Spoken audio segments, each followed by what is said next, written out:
One of the hottest and most debated questions in the world of entrepreneurship is how many hours should the real business owners work? And today we're going to discuss this subject in real depth, and we are going to find out what's the right answer for you.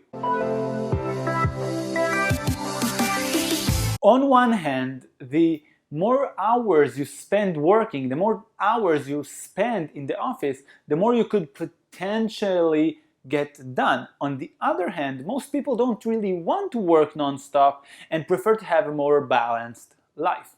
In my opinion, in order to answer the potentially very complicated question of how many hours should I or should you work in a given week, you must first answer two other questions.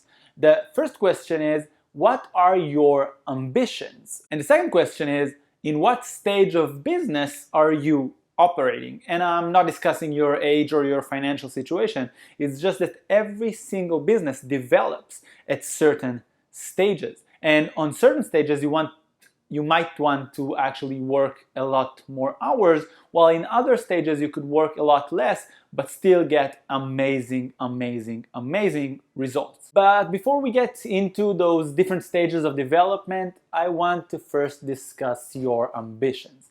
If you look at billionaires, for example, you'll see that most of them have worked nonstop for decades for this B letter and this billionaire status. And because I'm not a billionaire, and I probably am not going to be, I'm not going to say I can teach you how to get there. But from what I see and from my eyes, it seems like this is an absolute requirement. If you want to become a billionaire, if you want to build yourself to billions of dollars from scratch, you will probably have to work nonstop for many years. And it's not so weird, and it actually makes perfect sense. If you look at the top people at anything, like top athletes, for example, the ones who get gold medals at the Olympics, they are training for years and they are sacrificing almost everything in their life in this several years period. It's just that the money game and business game is even way more competitive. The main thing is that obviously if you only want to create a business that makes a couple of hundreds of dollars every year, that's absolutely not a requirement. And also if you want to be in the low millions and even low tens of millions, that's not necessarily a requirement. And let's explore that a little bit more. Well, at least it's not a requirement to work so hard forever. And I have to admit, every single successful business I ever started required me some dedication and some very hard work for a period of time. I can clearly remember the days of working 7 days a week, 16 hours a day, running to get takeout sandwich and eating on my way back to the office while I'm drinking like 6 cups of coffee every single day, working on weekends, working on holidays, even working on my birthday. And while on my second and third successful businesses, I was smarter and I was refusing to work on weekends, I was still totally busting my butt. And even though today I have plenty of time to start new projects, to spend time with my wife and my kids and my hobbies, I understand that the fact that I have this time now was built on the fact that I was working so hard to build the foundations and to start the business through its early stages. And now I can afford to do it because I have the right people in the right positions and the right systems in my teams that allows my businesses to continue to grow while I spend my time and spend my focus on different things. So we must get back to the second question. Did you just start your business yesterday? Are you still struggling to make your own personal income from this business? Well, then you should probably still work a lot if you want to make it grow, to make it get even larger and stronger. You should of course consider and always consider how you can work smarter, or you can be more efficient, more effective, more productive.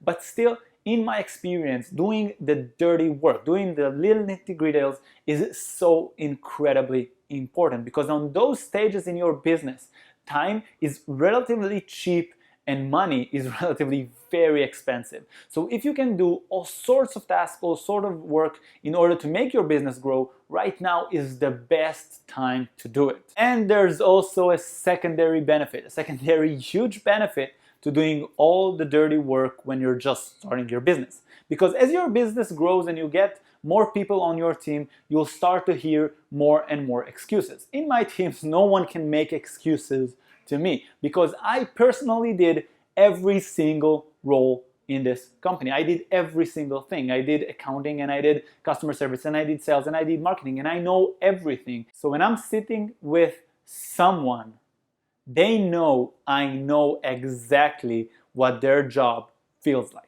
If your business is just starting to build up momentum, suddenly you're getting more sales, you're getting more money coming in, you're starting to feel like you're flowing and you feel like you can take a vacation right now, don't do it, okay?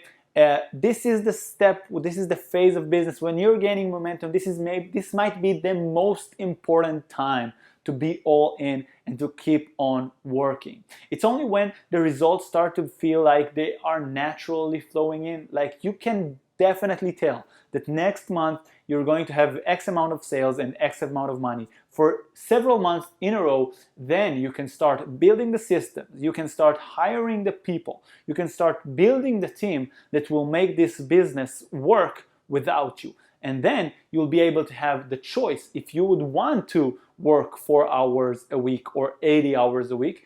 And usually you will want to work a bit less because you will want to spend some time with your family or you want to do other things that you did not do while you were building your business. But still, you will probably will not want to work only 4 hours a week because you will feel you can create so much more. You will have so much passion in your business, in this realm of opportunities, in this castle that you built, that you will probably want to spend just a little bit more time there. In my opinion, it's never a good idea to work for only 4 hours a week. Well, it's totally a good idea to maybe go on a vacation or not working for several weeks, and that's fine if you're in the right stage of business and if your ambitions match this kind of concept. But it doesn't mean you have to work only 4 hours every week. I'll find that you won't like it. You will want to do more because you will feel meaningful and purposeful as you are pursuing your business. But as a business owners, you must get to the point where you have the option to only work 4 hours a week, because then you have the freedom. You have the freedom to spend your time and focus on actually growing your business, on actually making strategic decisions. And sometimes when you're walking on the beach or when you're taking your day or few days off, those are the times when the greatest, most amazing, most impactful business ideas will come to your mind and the best plans will be invented in your head. So ask yourself those two questions. What are my goals? What are my ambitions?